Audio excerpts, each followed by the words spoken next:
This is Time Signatures with Jim Ervin, a podcast and radio program presented by the Capital Area Blues Society in Lansing, Michigan. Driving up and down these Michigan roads, yeah. And now, here he is, your host, Jim Ervin. Baby, I'm home. Well, thank you, Parker. I'm Jim Ervin, and this is Time Signatures. Today's guest has kind of a dual purpose for being here. Of course, we want to talk to him about his life in music, particularly related to the blues. But our guest also has some really cool ties to the greater Lansing, Michigan area via our good friend, the late Jim Flynn. Now, we lost Jim just over a year ago, but before he passed, I had heard some great stories about he and this gentleman, and it's such an honor to welcome a legendary guitar player of his caliber, and I'm also told one heck of a nice guy. But of course, that probably has to do with the fact that he hails from Texas. Lots to talk about here, so let's get at it and welcome our special guest, Anson Funderburgh. Welcome to Time Signatures. How are you, sir? I'm good. Thank you very much for having me on the program. Appreciate it.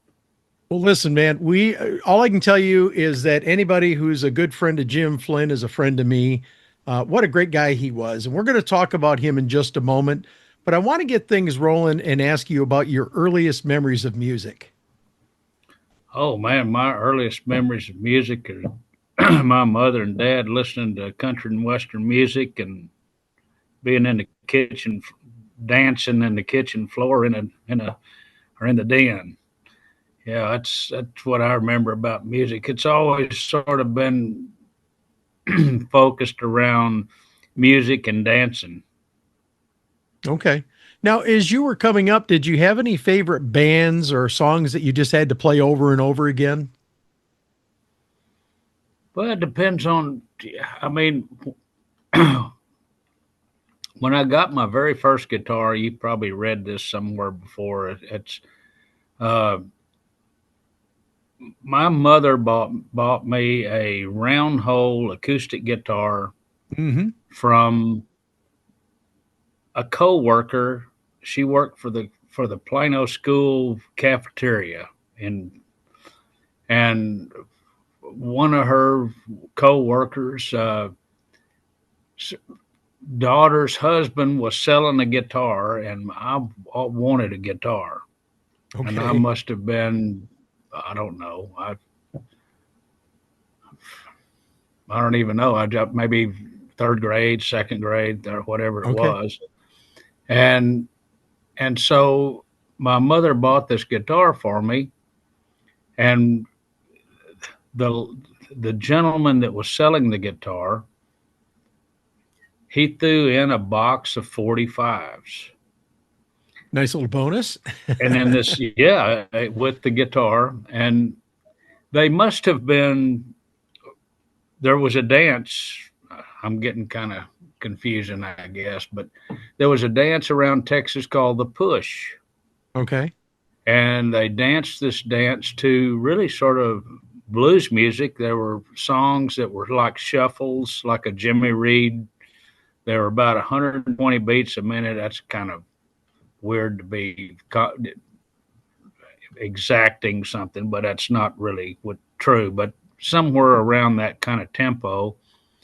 And these people danced to it, and it was the dance was sort of a cross between the jitterbug and the Lindy Hop.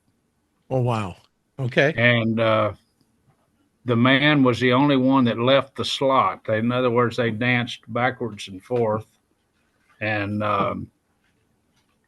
it was very cool.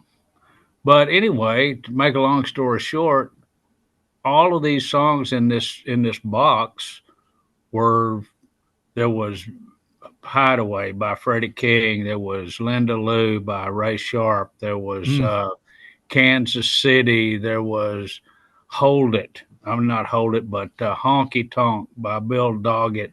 There were all these songs that were shuffles and had Albert Collins, Snow Cone. And when I heard all this music, I thought, oh, man, this is what I wanted. Snow Cone Part 2, it blew me away when I first heard that. I said, how does he do that with a guitar? So, it's an interesting, um,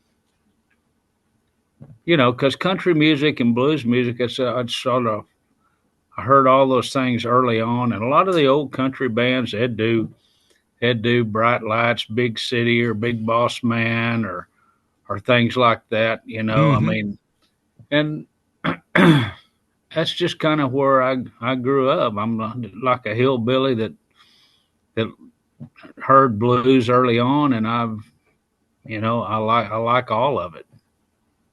Now, I know it's a long shot, but do you still have that original guitar? Actually, I do. Do you really? I do. Wow. Do I you still do. play it? No, I mean it's seen some better days. It needs a little more love than what I've given it in a while. But I've Okay. still got it.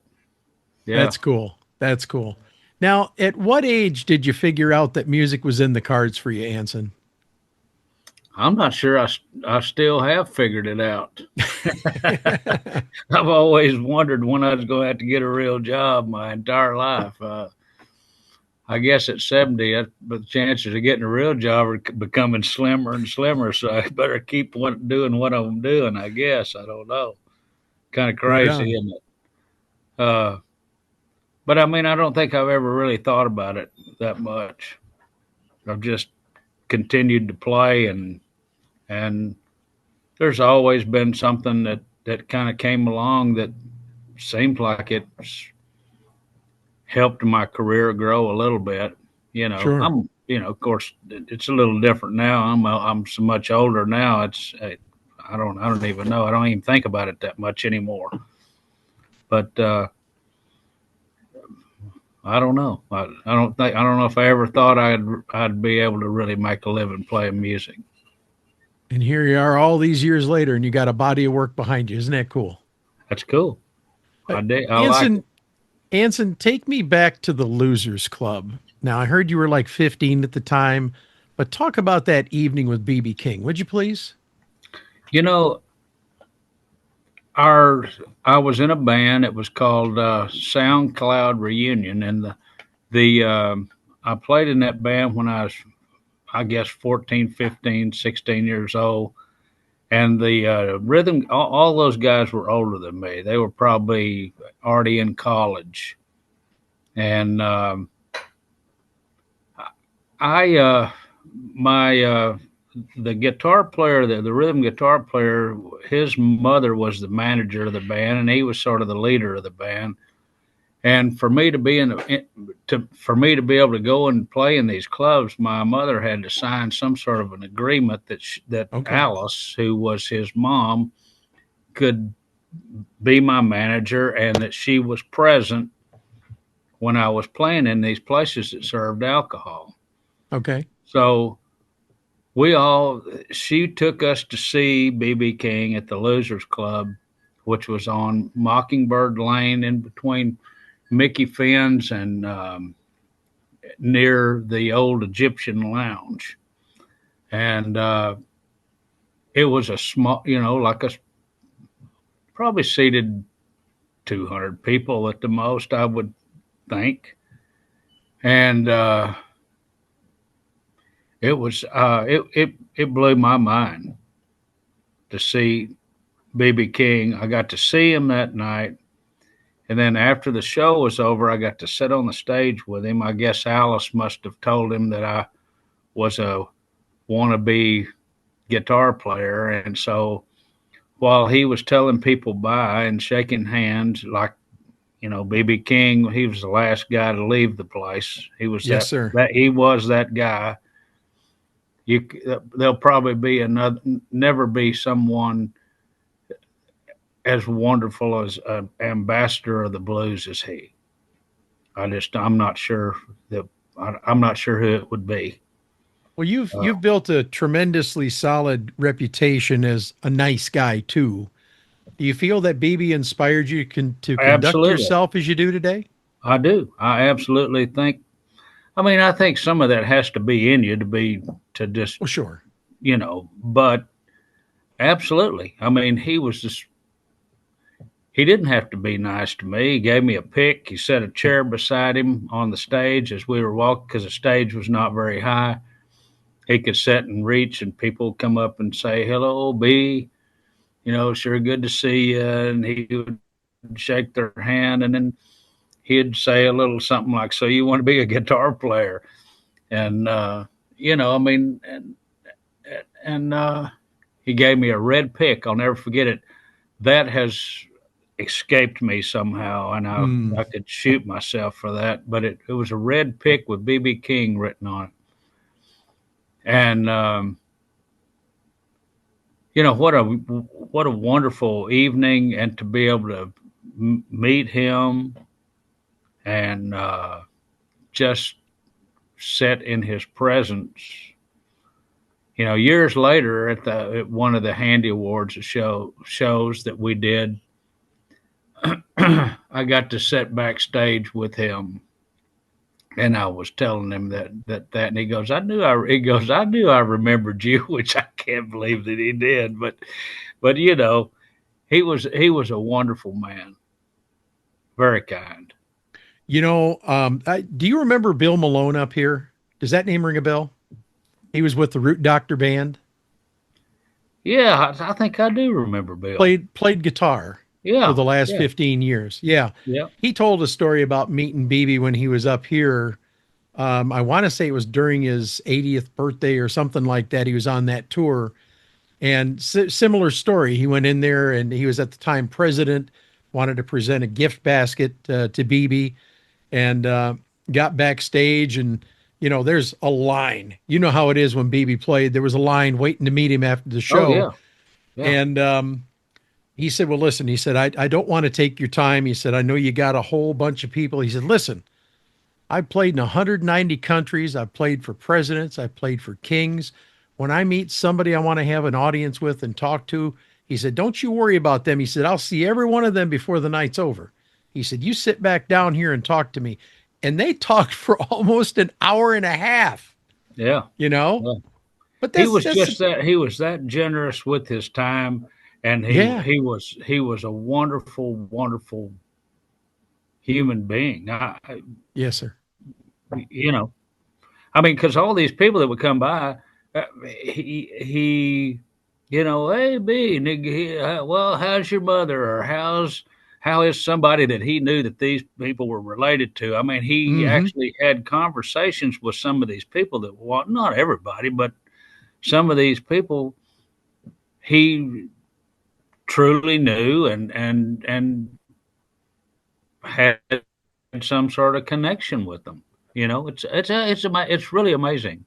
Yes, it is. He was an amazing fellow. Well, Anson, I want to turn the page a minute here, and I want you to talk about your first real band for a moment, if you would, please. I believe it was the Bee's Knees. Is that right? Pardon? The Bee's Knees. Was that your first real band that you were in?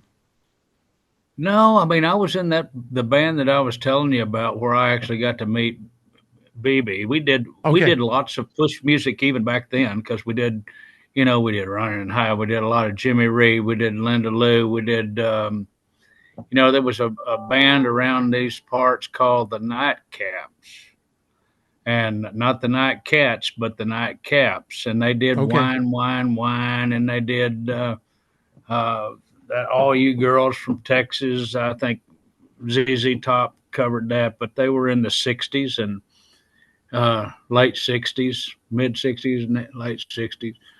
But, that was not the Bee's Knees was sort of a band that a friend of mine put together.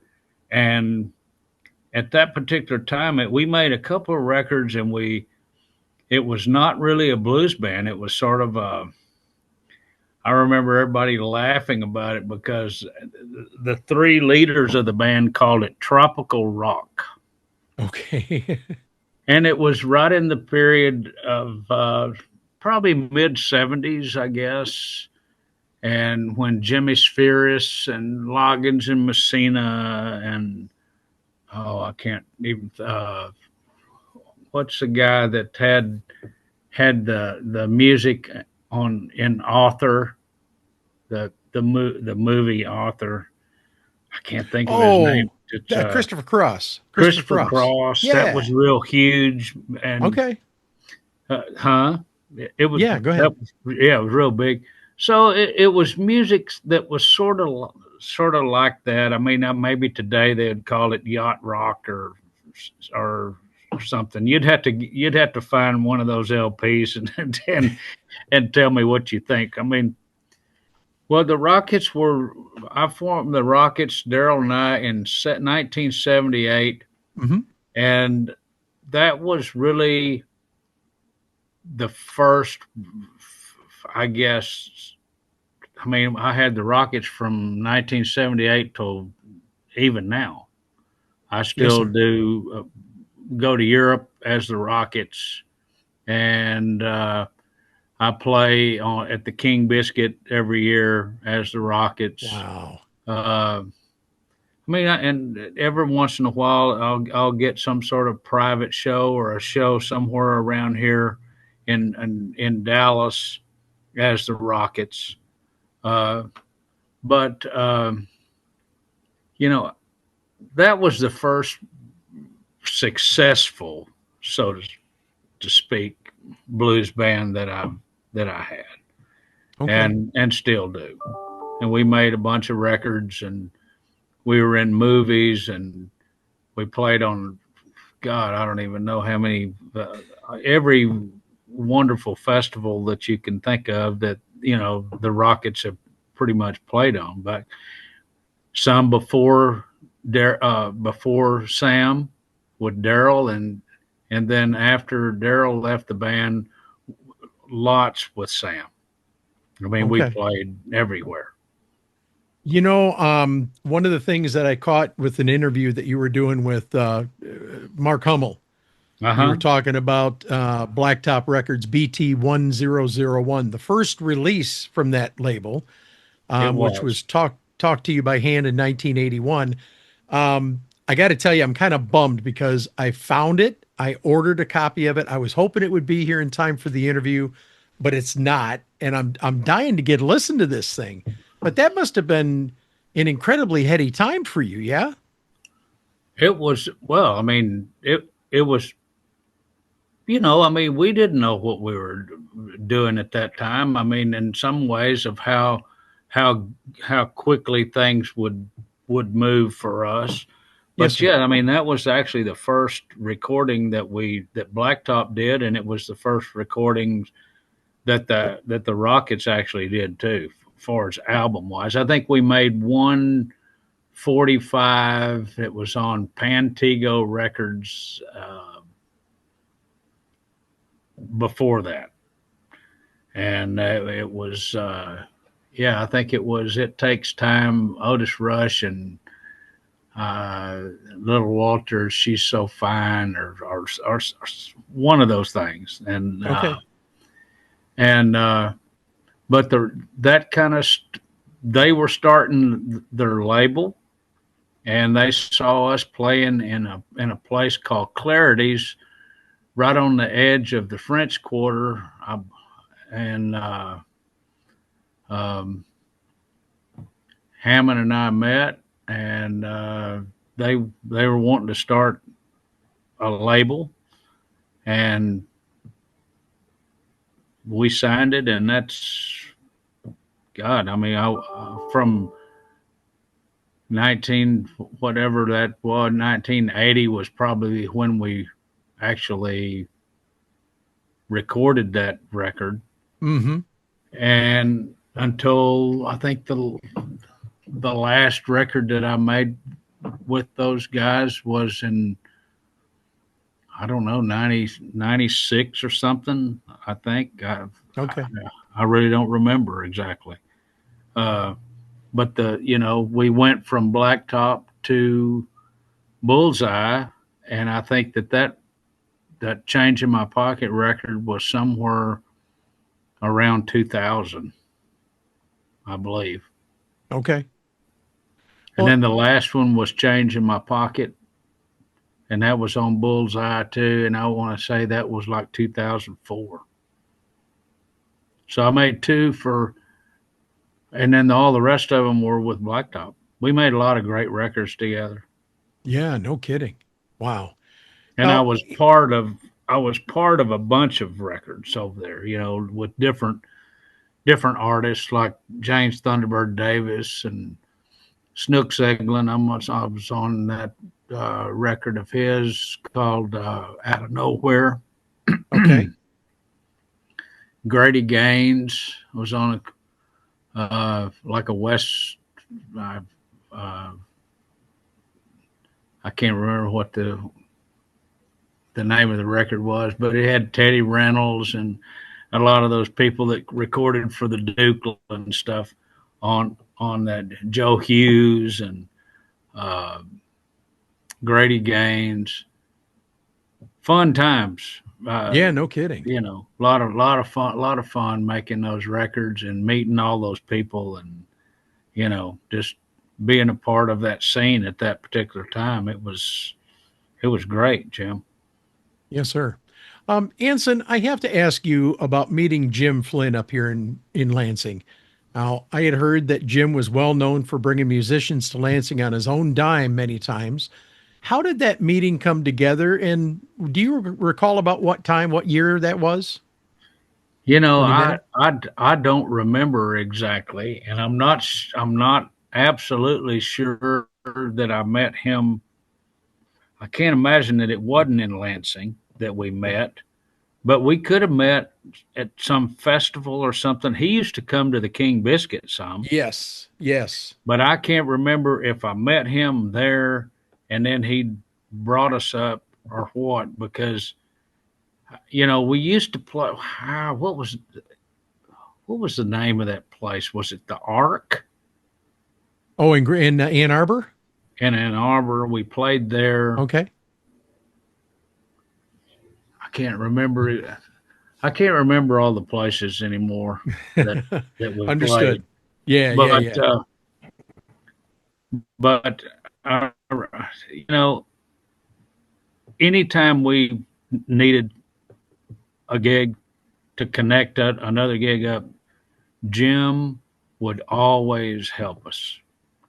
He would always fill a spot that we needed, and we would always most of the time he did okay with us. Maybe he didn't make a whole lot of money, but he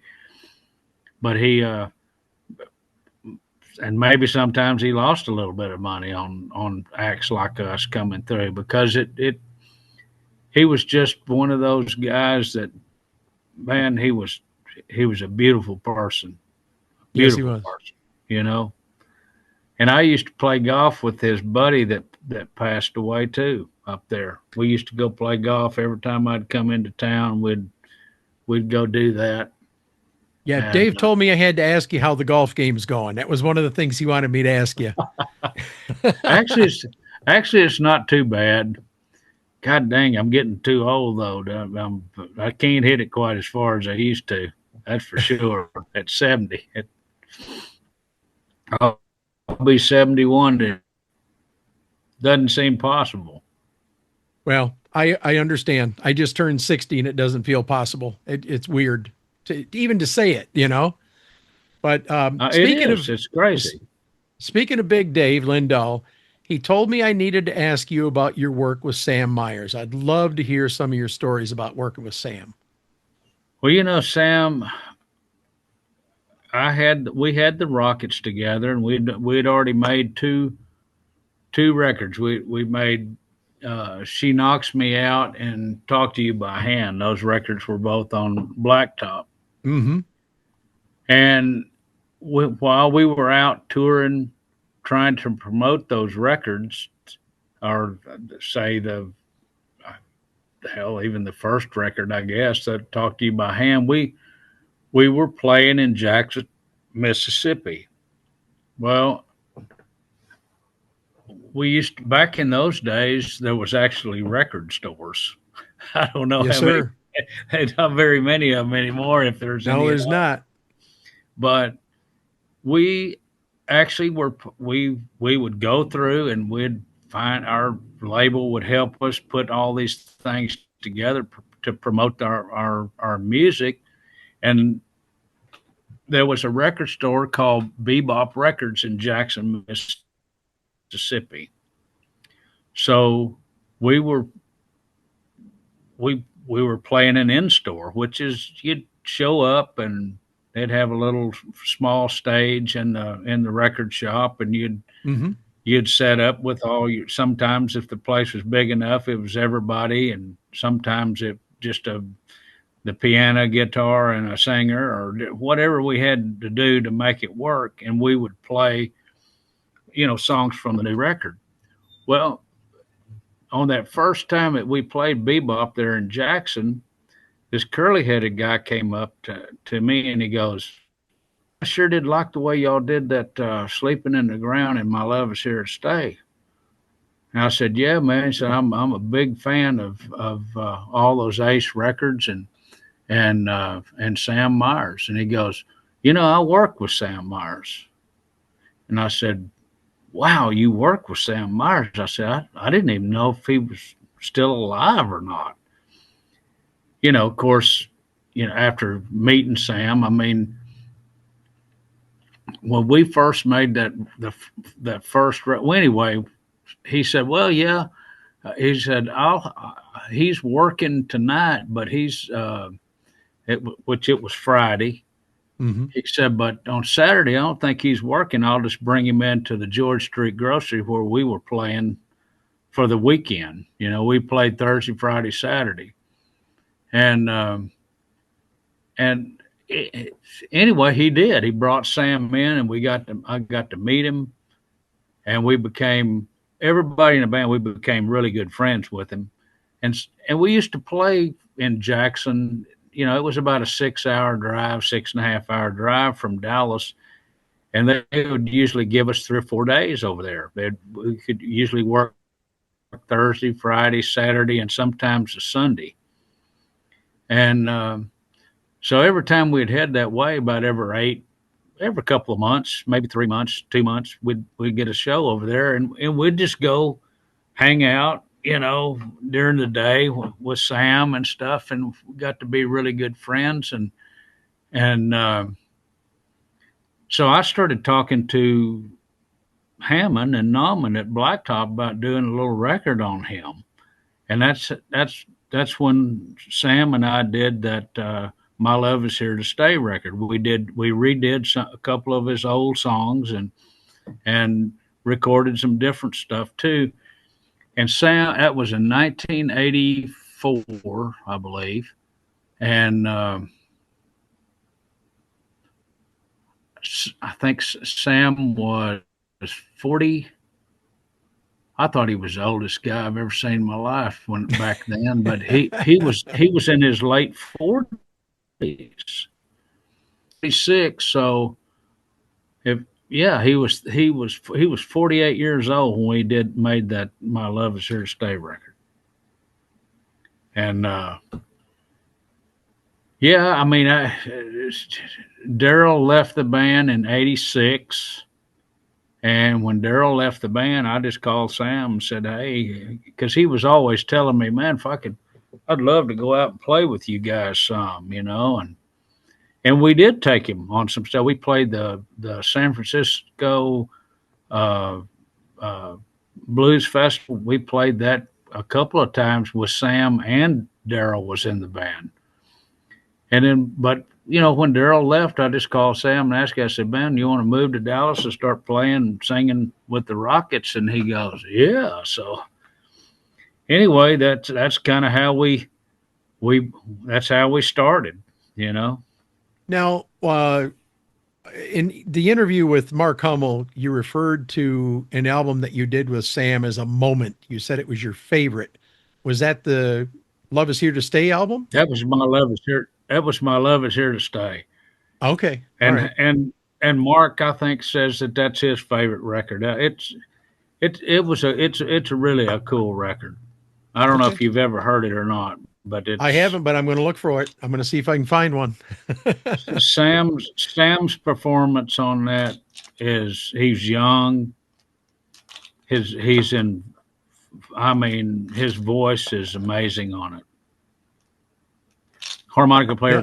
His harmonica is always really, really great. And he's a little different. He sounds a little different from. It's almost like electrified country harp or something. Not country music, but like it's not quite. It didn't seem to be quite as intricate as like a Little Walter or Big Walter to me.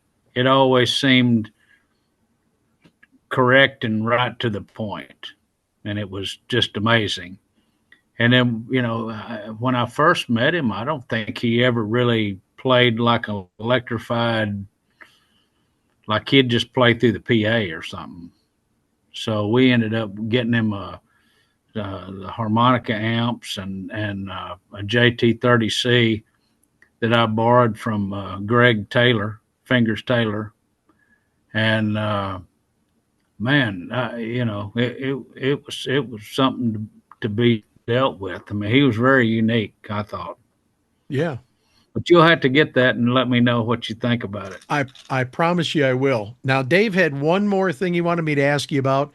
He wanted you to talk about how you got on Night Music with Jules Holland. I got on Night Music because of Boz Scaggs. Okay. And that's the only reason I got on there that I know of. Because Boz called me.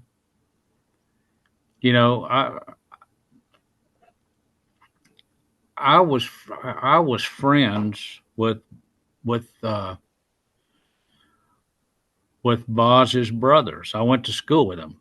They lived on one block, two streets over from me. I lived on 21st Street, and Skaggs' family lived on Haggard Street, which was 22nd Street, 21st Street, the street that I lived on, 20th, then Haggard. And Boz and I've known of each other for a long time because I used to play his place out in San Francisco called Slim's. He had a club out there, and it was Delbert and Katie Webster and the Rockets, Oz, and he called himself Presidio Slim. And so we opened up his club. We were the grand opening of that club. And I was friends with Boz because I knew his family. Sure. And he just really, he loved us. He loved me. And so he asked me to come and play that Night Music with him. And so I said yes, which, I had been crazy not to, but it made me nervous to do it. But anyway, I got there and I just figured, how crazy would it be? I'm just going to play on a couple of songs that Boz is going to sing on, and I'll be done. Well, ended up that Boz and I played 2 songs with Betty Wright. We played The Cleanup Woman and No Pain, No Gain, that tune. And then Boz and Betty did a version of that old Mickey and Sylvia song, Love is Strange.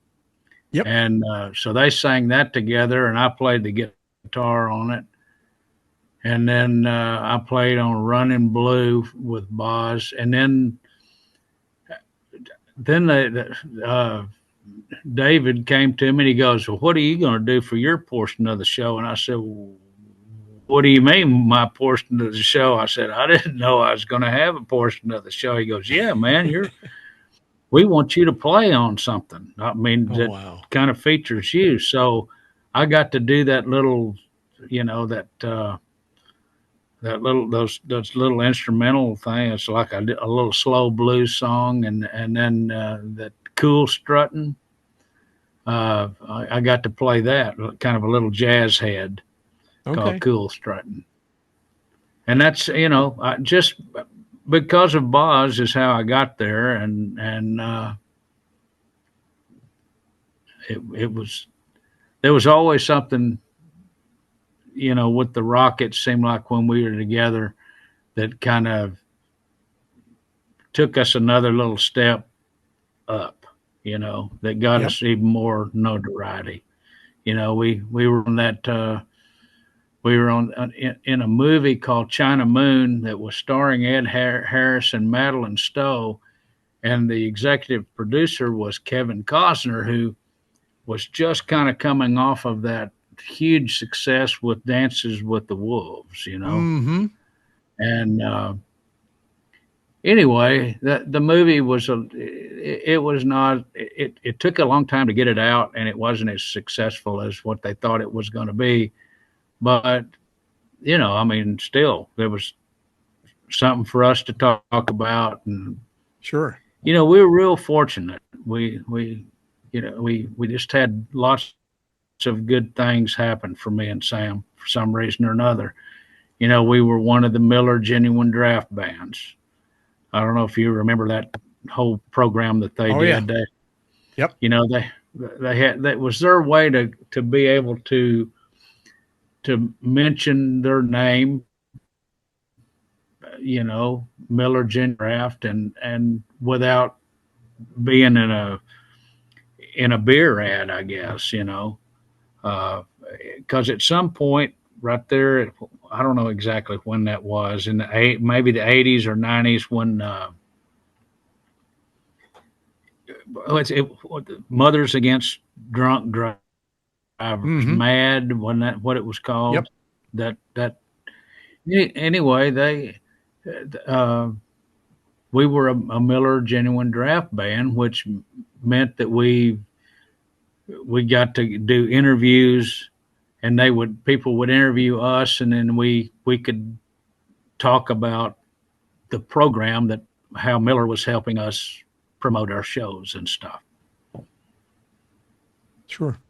Well, Anson, it looks like you're keeping pretty busy these days with some West Coast dates, and then you head across the pond for a show in Norway, then Correct. back home in the States for a couple of dates, and in the Netherlands in November.